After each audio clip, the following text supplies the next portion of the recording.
Binigyan din ni Senador Rodante Marcoleta nitong Martes ang kahalagahan na ipagpatuloy ng Department of Education o DepEd ang School Buildings Program at alisin ang pamumulitika para tuluyang masolusyonan ang matagal ng kakulangan sa mga silid-aralan sa basic education. Si Jane Huezan magbabalita. Sa pagdinig ng Senate Committee on Basic Education nitong Martes, Agosto 12, kunestyon ng mga senador si DepEd Undersecretary Wilfredo Cabral kung bakit lumala ang classroom shortage matapos mailipat sa Department of Public Works and Highways ang tungkulin sa pagpapatayo ng mga gusali noong 2018. Mula DepEd, ang DPWH na ang may tungkulin sa pagpapatayo ng mga gusali sa ilalim ng Basic Educational Facilities Fund na nakapaloob sa General Appropriations Act. Before DPWH took over, you were saying that there is a light at the end of the tunnel. Pero you were asked, bakit hindi kinontinue? You said, it was a good policy maybe. That was the point where we were having good turnout of school buildings. Hindi man lang natin lahat, but we were succeeding.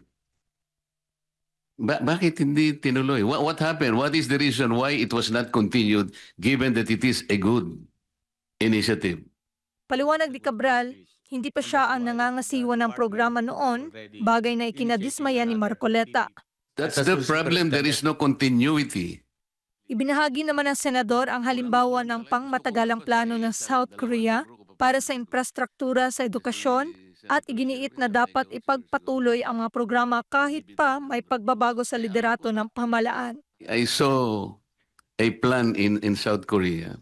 Meron silang sinusundan na plano, 1901 until the present. Kahit na pinakulong nila 3 presidente nila, it doesn't matter. Yung program ng presidenteng nakulong, tinuloy, walang yun, walang politika. That's probably the reason why there's a difference between us now in South Korea. Dagdag nito na dapat ipinagpapatuloy ang mga programang napatunayang epektibo at kapaki-pakinabang para sa publiko. Dapat ituloy natin, kung maganda ituloy-tuloy natin. Kung mayroong lalaban doon, sabihin natin, anong ilalaban mo, maganda yan. Para sana tuloy-tuloy. Kaugnay nito, tinalakay rin sa pagdinig ang panukalang Classroom Building Acceleration Program Bill o Senate Bill 121 na layong mapabilis at mapababa ang gastos sa pagpapatayo ng mga silid-aralan sa mga pampublikong paaralan.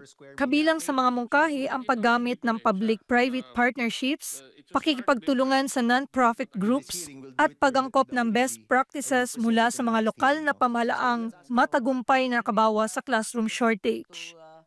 Ako si Jane Huezan, ang inyong citizen correspondent, nag-uulat para sa Diyos at Pilipinas kung mahal.